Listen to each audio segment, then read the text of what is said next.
We're already into the game. So we're into the game. We've resolved mulligans. We've resolved our opening game effects, which Sullivan has a turn 0 Leyline of the Void. So we can probably count how many mulligans Sullivan took to get to that Bazaar based on the number of cards, right? So we have 1, 2, and Bazaar counts for an extra 2, so we minus 2 from the graveyard, so 2 in the graveyard and 2 in hand. So he took a single mulligan to have this hand. Must be nice. Yeah, that's not a bad start. But you do get to play 4 copies of Bazaar. So did we just have a concession? We had a concession. He didn't want to reveal what he was playing. Yep, he knows the jig is up. He knows that he's not winning that game. So Sullivan isn't going to know what Hank is on unless he's done some. Yeah, there's really no way for Hank to win that game unless he lands a Mentor and immediately follows up with the optimal follow-up cards. You want Mentor into artifact mana, into drawing cards, into create enough of an army of monks to handle the zombies that would be coming his way the next turn. Probably wasn't happening with the hand that he had. No. So it looks like he's bringing in 3 Containment Priests and 2 Rested Pieces. That's a lot of graveyard hate. I think he's going to bring in more than that. He's going to bring in Grafdigger's Cage as well. He's probably going to bring in Engineered Explosives. Yeah, and why not Path to Exile, Balance, and Swords for the situation? This is a pretty common thing. Yeah. You will be bringing in a lot of cards. And even EE. Deal with all the zombie tokens that come up. Okay, so I don't know how he's going to fit all these things in, though. Well, some of the cards that like I would be taking out Mental Misstep. That really doesn't do anything in this matchup. I'm probably taking out Pyroblast. If I am I don't know his deck well enough to know exactly what he's going to take. I mean, take out Big Jace, take out Dak Faden. Take out some of the things that you're going to need to be on turn 3 to play. Some things that are too slow. This is not a match that goes to turn 3. Yeah, I guess Dak Faden. You need to interact before You only need it for the cycling in this matchup. It doesn't do a whole lot of stealing. I would not be surprised if he takes out Sylvan Library. It's not going to do enough. So you don't want to be paying the life too because you get nipped by Dredge. And your deck changes. You're definitely playing a different deck with a different game plan. And so bringing in all these different graveyard hate, it really turns into a Containment Priest deck. It's not a problem. Containment Priest is great. You board out Mentors then? No, Mentor stays in. Really? Because Mentor can still, you're still going to be playing Gush. You're still going to have Ancestral and Brainstorm and Pondering, Ataxian Probe. Okay, so you still want to abuse it, and you want to take out some other things to bring these cards in. Okay, interesting. But it's really all the secondary cards that are great in these, like we saw the Mike versus Corey match where it goes turn after turn after turn and you're gaining a little bit of value every turn. Sure, that makes plenty of sense. The way Dredge attacks, you don't have turns. Speaking of which, while we're waiting for these players to shuffle up and present, why don't you tell us the answer to that question before? How do you feel about the reserve list? So the reserve list is a policy that Wizards of the Coast has that at one point in time, they told players, we are never going to reprint these cards. And that was shortly after they had released Chronicles. And there was a lot of questioning about, as a collectible game, what's the point of a collectible game if you're going to print cards that take away value and change the collectible nature of it? If I have a Black Lotus from Alpha, and how many Black Lotuses from Alpha are there? In theory, not very many. 1,000, just slightly more than 1,000, but not many. And if it was in Eternal Masters, well, then there's people who own that Alpha Black Lotus, who may have bought that based on what Wizards said. It would feel betrayed. So I think the policy is very well intentioned, and they're trying to honor what they said at some point in the past. If it was me making the decision, I would sunset it. I would say, we're not going to do anything the next 5 or 10 years, pick a time frame, but after that, we want to be able to explore other options. Now, as a player, I want everybody to play Vintage. I love Vintage. I want everybody to be able to afford the cards and have the barrier to entry be much lower. And so I wish that we had a way for that to happen. That didn't, I'm more than happy to let my collection be worth less and the cards that I own and my store owns be worth less to enable more people to play Vintage. But I can understand people that are collectors that don't want that to happen. Well, I think the answer to that also is Magic Online, where a set of power is very cheap. Sure. And, which is great. Yeah, I think that's great too. The Vintage Super League is through Magic Online, right? Right. they're playing through that medium, and Yep. they can pretty much have whoever they want on because there's no barrier to entry there. Absolutely. Yeah, a set of power on Magic Online right now is about between $200 and $250, or 200, 250 tickets. Tickets, You yeah. can buy a ticket for $1. That's the medium of exchange on Magic Yeah. Online. Sometimes even a little bit better, so not Yep. bad at all. So we're kind of approaching, we're getting ready to mulligan. They're I like how you say that. Getting ready to mulligan. Well, I mean, when you're playing against Dredge, mulligan is the early game. Right. It mulligans more than any deck Turn that's one is the probably mid-game, ever you been know? created. Yeah. Well, while we're waiting for that to happen, let's just do a shout out for our sponsors again. Dex Protection. They're making a lot of great products. You can still see these things on camera that we were giving out yesterday.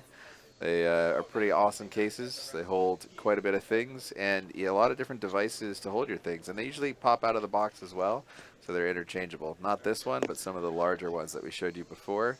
So you can toy around with the configuration, get it to your liking, and make your box how you want it to be. Not to mention just good products. I like the magnet idea. It's so clever that people Yep. came up with this. It's so much more convenient than what we used to use. The little tabs. Yeah, the tabs, the The Velcros, the damage the sleeves and poorly break shaped off. boxes. And These things look sturdy. They It's feel quality. right. Quality. yeah. Yeah. And I like the sizing of it too. A lot of people that play Vintage, or a lot of people that play stuff like Commander, you can't fit your cards in a regular deck box. Yeah. You know, especially if you're using perfect fit sleeves and double sleeving it. And if you're double sleeving a Commander deck, Right. oh, I remember the deck boxes of old. Those white, like glass, plasticky things that you had to Right, slide the in acrylic. and out. Yeah, that just didn't quite fit right. Oh, just not good. And also, while we're talking about sponsors and all these other things too, let's mention our satellite series. You can find these things on the Tales of Adventure website. And these are great events to win buys to upcoming tournaments, along with great prizes with great organizers. We have vendors like Card Titan, Black Magic Gaming, Hot Sauce, Howl Central, and Tales of Adventure, of course. And they're all running amazing things. And if you really want to support the Eternal formats, these are the people to go to. As a reminder, when you're at an event like this, go shop with the vendors. As a TO, I can tell you the vendors really do make events like this possible via the money they pay here to be here. Right. And definitely go check it out. They have tons of cards. They always have a great selection. They always have good deals. And, this is what they do so much more so than your local game store. So your local game store may carry Magic and may carry Magic singles, but these guys, they really focus on that, and they're going to have rarer cards or tougher to find cards. And so, absolutely shop with your local game store, but when you're at an event like this, don't ignore the vendors. Go check out what they have. Go see what cool stuff they have out there that your local game store may not have. It's a good policy if you want to continue to see these kinds of things happening, where we have these large prize events and the overhead is kind of met by the cost the vendors pay to be here. So Definitely. great words of advice. We completely agree on that. And we might be a little biased, but I also fully believe it, and I think I would regardless, because I love attending great events too, and I'd like to see that keep happening also, as I'm sure everybody else would. Definitely. So we mulled to 5, and then we had a probe. It looks like So we finally hit our bazaar. We are in the mid-game. Yep. So Sullivan mulliganed twice and then serum powdered. His serum powder brought him this 5-card hand, which is an excellent hand to start with. Is that Undiscovered Paradise a Dark Visions Undiscovered Paradise? It looks that way. It looks it from that's the pretty cool. screen. Yeah. They're what, $50? Who knows anymore? Yeah, I know. It's anybody's guess. It's what will somebody pay, I believe, is the Exactly. popular phrasing. So he kind of has everything he needs in this 5 except for hate. Right. So Well, he has the Abrupt Decay. Let's not forget does. that. So that'll handle something like Rest in Peace. he'll need 1 more mana to cast it. Right. But Rest in Peace will nuke both graveyards right when it comes into play. Right. So he needs to be kind of careful with that. Not getting too far ahead and then Right. getting too far So reset. I wouldn't be surprised if we see Sullivan just play his Bazaar and pass. And then if Hank doesn't do anything on this turn, then maybe he activates it at the end at of the end Hank's of the turn. turn. Yeah. And I think he'll be activating it anyway until he finds the 2nd mana to Abrupt Decay anyway. Right. So it'll probably still get used, but maybe he won't dredge as hard, or maybe he won't dredge at all if Rest in Peace is out. And he'll choose his discards more carefully. So Hank played a Mox and played a fetch land and immediately fetched Tropical Island, which makes me think we're going to see a Sylvan Library. It looks like he also has Rest in Peace in his hand, so Hank's kind of got a good amount of options. Sullivan drew a second Bazaar, so that's interesting. He's main facing the activation. Interesting. Also interesting. You know, I'm not sure what the intent is. the bonus is to that. I think that there's not much to be gained there. But well, let's see what Hank does about it. Now with 2 Bazaars, Sullivan is going to be able to get right back in it if he destroys the Rest in Peace. Right, Or I should say when he destroys the Rest in Peace. Unless Hank finds another one, which he just did with Sullivan Library. Boy. Yeah, so let's play a Rest in Peace, let's play a second Rest in Peace, and let's just go into the third game and say vintage. I'm pretty sure Hank just chose to pay 8 life and He draw did. both of those cards. He really did. That's my favorite way to play Sullivan Library. Let's start out by actually making it card advantage, and My God. let's use it like a top for the rest of the game. I mean, brainstorming every turn is good, right? Yes. Yeah.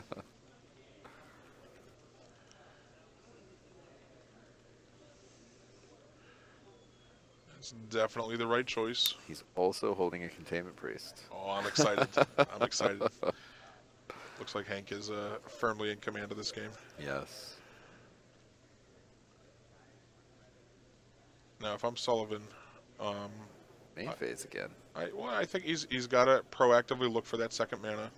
He's got the Undiscovered Paradise, but in the meantime, he's going to Bazaar to hit that, because that will enable him to Abrupt Decay. Yeah. He knows Abrupt Decay is going to resolve. He's hoping that's the only piece of hate that Hank has at the moment. He does not know he has the second Rest in Peace. Does not know he has the Containment Priest. Yeah. If he did, they'd probably be shuffling up for Game 3 already. Yeah, so I think I mistook the second Rest in Peace with the Containment Priest. So Okay, I mean, having a second piece of hate is very strong. Right, and now there's a Mentor and a DAC on top. So do you Would go not with, surprise me if that Mentor just yeah, does not pass go and goes right into his hand. He'll draw it. That's what I was thinking, especially with Gush in his own He has hand. the Gush there, so. He's probably trying to figure out, do I pay 4 or 8 or 0 here? I think it's 0, but Looks like 4 is what he's going with, though. hey, that's aggressive. I like it, but Yeah, very aggressive. I guess if he's going to protect Rest in Peace, because Narcomoeba is a threat at the point where you're at 5 life. Right. Now nothing's gonna happen until Sullivan deals with the Rest in Peace. Or we can pull out some old tech and just Firestorm our opponent out. Oof. You know, once upon a time, I definitely Firestormed someone on turn 1 and killed them. Delicious. Now this might have been 15 years ago at this point. Yeah. And they went Lotus and played triple Jackal Pup. And You said thank you, right? yeah, and I Okay. said, oh well, this game just got a lot easier. Yeah. So Firestorm, discard 5 cards, Yeah. 5 to each Jackal Pup, 5 to you, 5 to me. Good game, right? Easy game. Easy game is easy, I think is the way people How like far to we've say come since then. it. Yeah, Yeah. Where your Savannah Lions now have bonus abilities. I know. And no longer drawbacks. All right, let's float a mana. Let's So Gush. Hank let's fetched. He went to get some 4. Mentor triggers. Oh, We use the real counters, the real tokens here. Let's play a Containment Priest main phase. Why not? oh, you want to take advantage of that mana you have Floating floating. mana, right? And you don't want to get Abrupt Decayed and then somehow comboed out in the same turn. And now Solomon is Yeah, he's like, oh, all right, you got that too. figured out that It's the kind uphill of game we're task he's playing. got. Yep.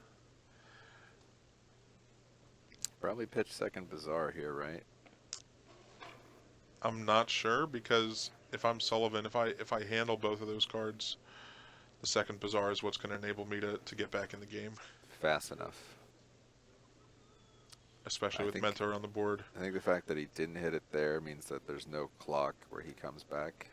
Now Hank's at 4, so we all know what's going to happen with Sullivan Library. Oh, yeah. He will not be drawing. What's funny is if Technically has the ability to. one of those cards touches his hand, he's Oh, yeah. conceded. That's the way it is. It's like, you, sir, selected to pay for life. So he managed to not stumble through that. Yes.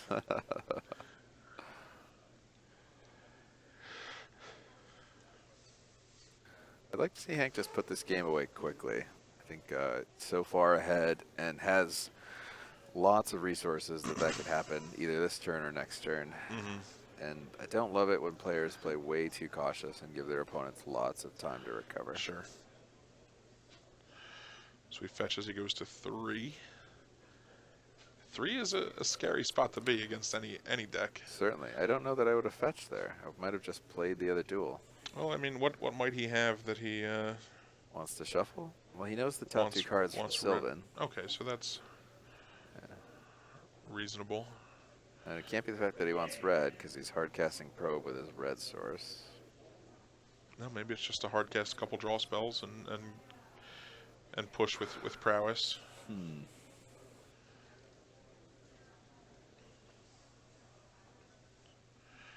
He drew another gush. Yeah. So are we gonna float a mana and gush? And probably float it away. Maybe he can swords one of the tokens to deal more damage with the other things. Ooh, there's a Grafdigger's Cage and a Jace the Mind Sculptor. That's a very convenient 1-mana spell to play with your 1-mana floating. Well, I would probably tap the Emerald and use the white if I wanted to keep white up, but... Well, I bet you he floated a blue there because he has the Pearl. Sure, that makes sense. And figured out why not just maximize prowess and... Yeah, so we attacked for 11 there. Sullivan sees the writing on the wall with 3 permanent-based pieces of hate. I'm hoping he saw it a couple turns ago, but... Oh, you can't... You know, when you still are alive and when you still have outs, yeah, you can't give it up.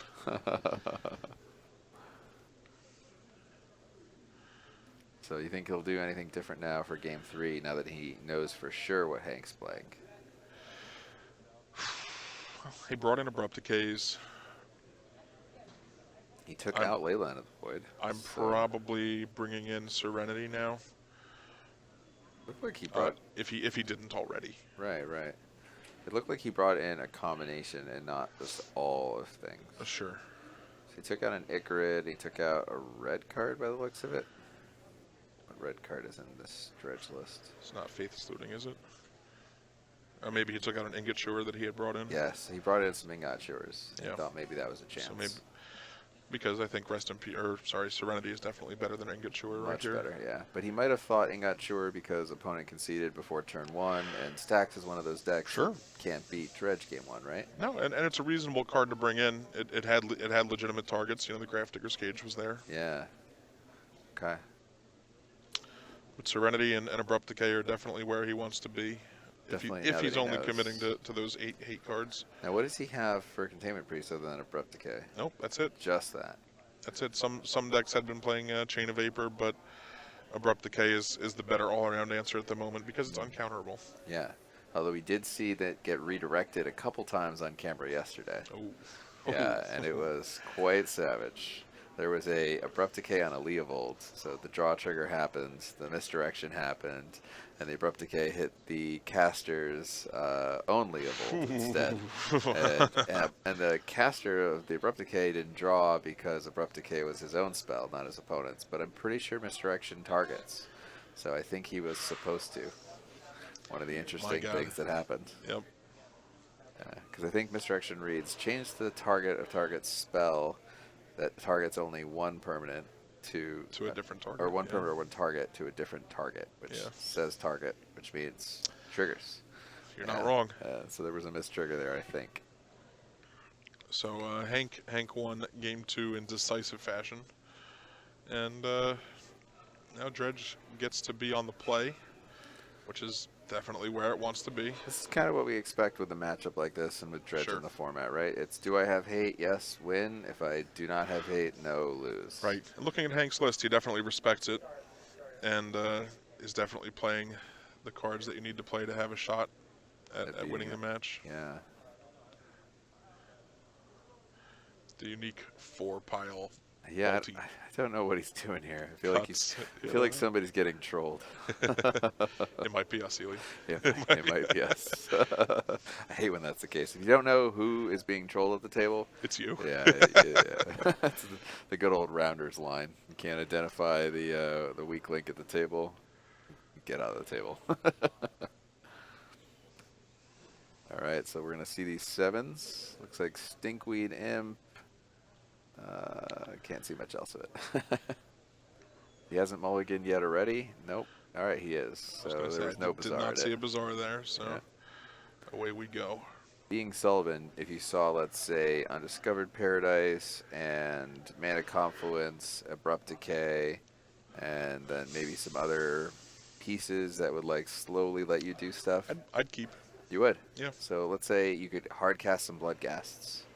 Undiscovered Paradise, Mana Confluence, Abrupt Decay, Bloodghast, and Yeah, if I have the sideboard hate, and if I have mana to cast it, that's a real decision. Because I have to assume that Hank is going to find a piece of his hate. I mentioned the Bloodghast because I think if you... Well, that's your best bet to just have action with that type of hand. Right. If you don't have Bazaar to go, you need something to apply some pressure. Right. Otherwise, all the time in the world means that Dredge is eventually going to lose. Sullivan, though, I think wants to play this deck very disciplined, and he's going to want a mulligan until he gets the Bazaar. I don't think he wants to play the hands with just the sideboard cards.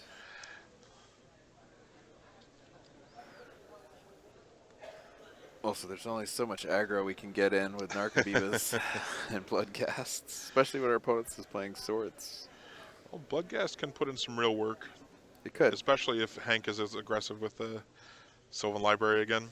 Yeah. I mean, he just flew past 10 life last game. He did, very quickly. Yeah. They get a little bit better. For those of you who don't know, Bloodghast has haste if your opponent has 10 or 10 less life. Or less. So as usual, we're taking our time progressing through the early game. We'll resolve our mulligans.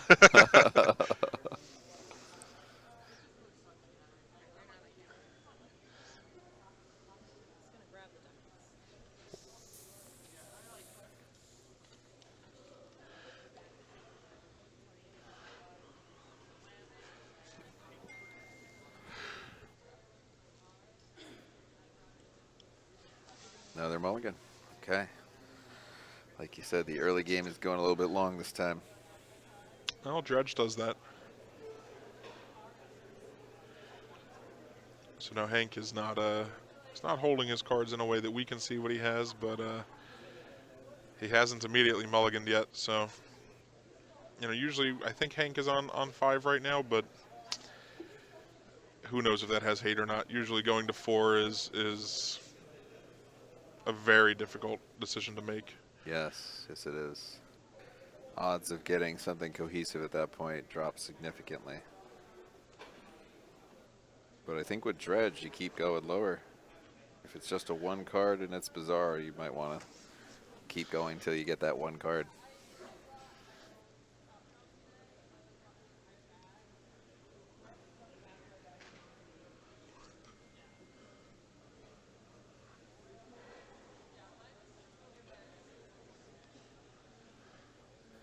All right, let's see. Sullivan, let's get a keeper. Let's get this match started. I see a Serenity.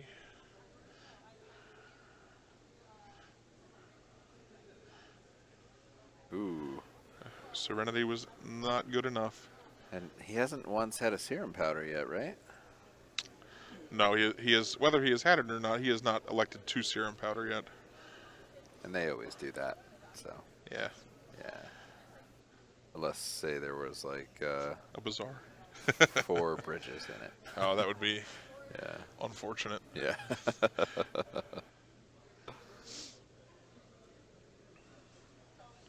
Somebody was talking about playing a stacks list with Serum Powder and playing 4 Eternal Scourges. Huh. So you can exile your Scourges and start with a bonus card. I like it. Yeah, I liked it too. That's cute. I like thinking outside the box like that. It's always cool to me to see the ideas that people come up with.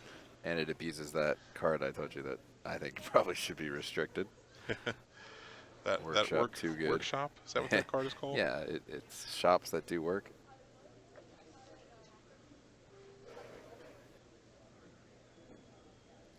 All right, let's see if we're going to get a game out of this. Not a lot of cards left. Well, Sullivan's down to 4, but that's pretty Bazaar, standard. we did Hey, it. and he gets to scry. And it even has a Grave Troll and a Mana Confluence. This might be like, That's an excellent hand to keep. yeah, one of those perfect 4s. Main phase again. Playing around Stifle? You know, I'm not going to question his choice. I'm sure he's got some reason for doing that. Without a ley line in play, maybe he hopes to just hit Narcomoeba immediately or something like that. I just want to understand it.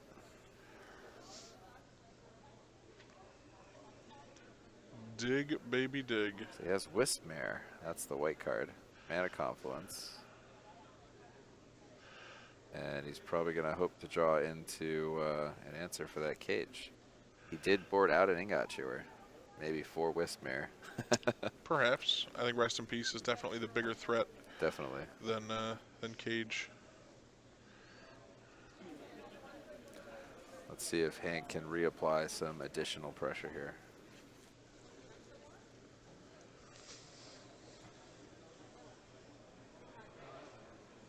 I think if Hank were to go Rest in Peace here, that would be like the one more additional piece that I think would put some icing, even though Brophy already has a Wismare. Sure. So like if Hank, say, had Rest in Peace and Force the Will back up, I'd be ready to call the game. Definitely. But not yet. So we got Preordain. There's a Rest in Peace. I'm excited. Oof. He left them both there. And he has a Force the Will in hand. Looks like It's not looking good for Sullivan. we're getting to that time. I'm curious what Sullivan drew that was not a because he did not Bazaar Not right here. Bizarre, yeah. He wants to wait so he can discard it, actually gain some sifting value. Because Bizarre draws 2 and discards 3, he can't discard the Wismare, and whatever he drew would automatically go with the top 2 cards. So by waiting a turn, he gets to net himself 1 more card to keep. Sure. We know he's got the Wismare. Maybe he's got maybe he drew Abrupt Decay or something like that he doesn't want to get rid of yet. Definitely would want to hang on to that. Hey, and there's the Rest in Peace. It did draw Abrupt Decay. Good call. There's only a few cards that Dredge does not want to have end up in the graveyard. Yeah. You know.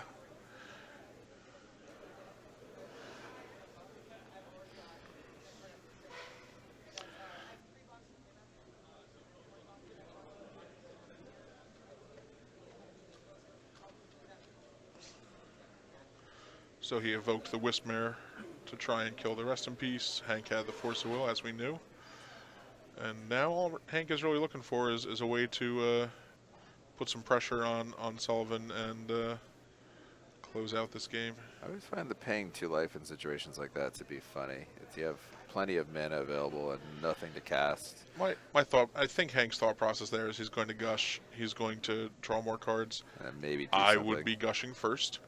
Yeah, like we were saying before. Sequencing. There it is. I can't say it, so thank you. We saw people doing it in Legacy before, and they had like 8 lands out, and would just draw a probe. Right, and waiting on the probe here, he would have had a Mentor in play. He would have gotten another monk. token. Yeah. And I'm pretty confident in saying Hank has this locked up. Yeah. Even if Sullivan draws a land here, which is the perfect draw, he can play the Abrupt Decay. He can destroy the Rest in Peace. There's really nothing Hank can do about that. But with the Grafdigger's Cage in play, Sullivan's not going to really be able to mount a comeback yet. He still needs to hit 1 more hate piece. And he did draw a land, another Mana Confluence, and he's thinking about what the best possible target is, but sadly there's just no good target. He chooses Mentor. Trying to slow the onset, thinking maybe he'll come back, but I don't see that happening either. Yeah, well, it makes it, Mentor can be a 1 or 2 turn clock. This is going to be, I'm going to say at least 3 turns. All right, so if I'm Sullivan, I'm thinking maybe I do running Abrupt Decays 3 in a row. That's why you play multiples of the card, right? Yeah, it is, it is. So technically it's a chance. In a situation where it feels like you don't have a chance is something. It's one of those like one-outers in poker where you're putting people in the 2% column, but I feel like it's even worse here for Sullivan. Sure. I would give him less than 2% here if this was calculatable. Easily. Yeah.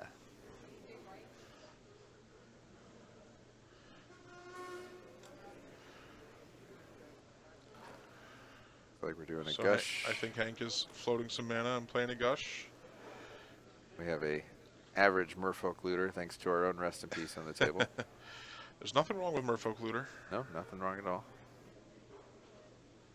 Let's discard merfolk looter number 2, play rest in peace number 2, and just move on. Exactly.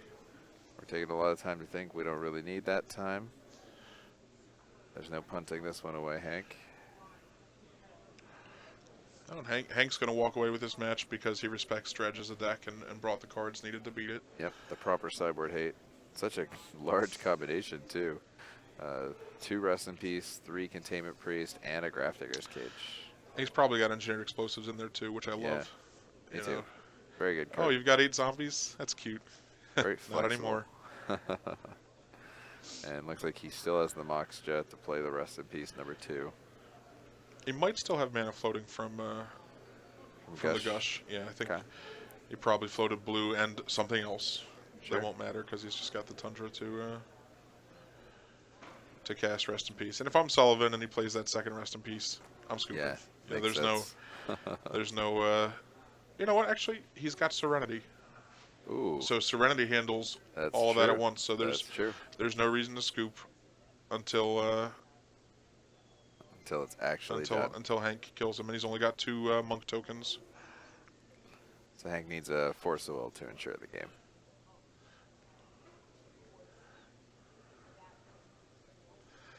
Interesting.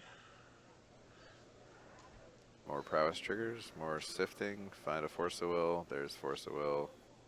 Now it's game.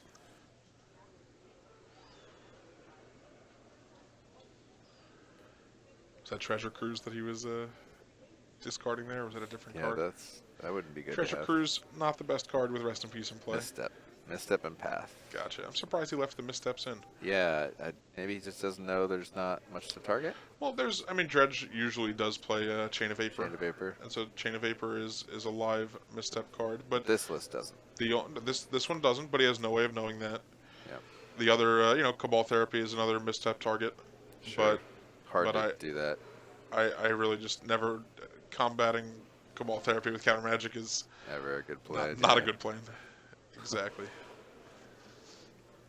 Oh, he did draw the And Serenity. there's the Serenity and Yeah. Hank. But he's dead on board to the tokens.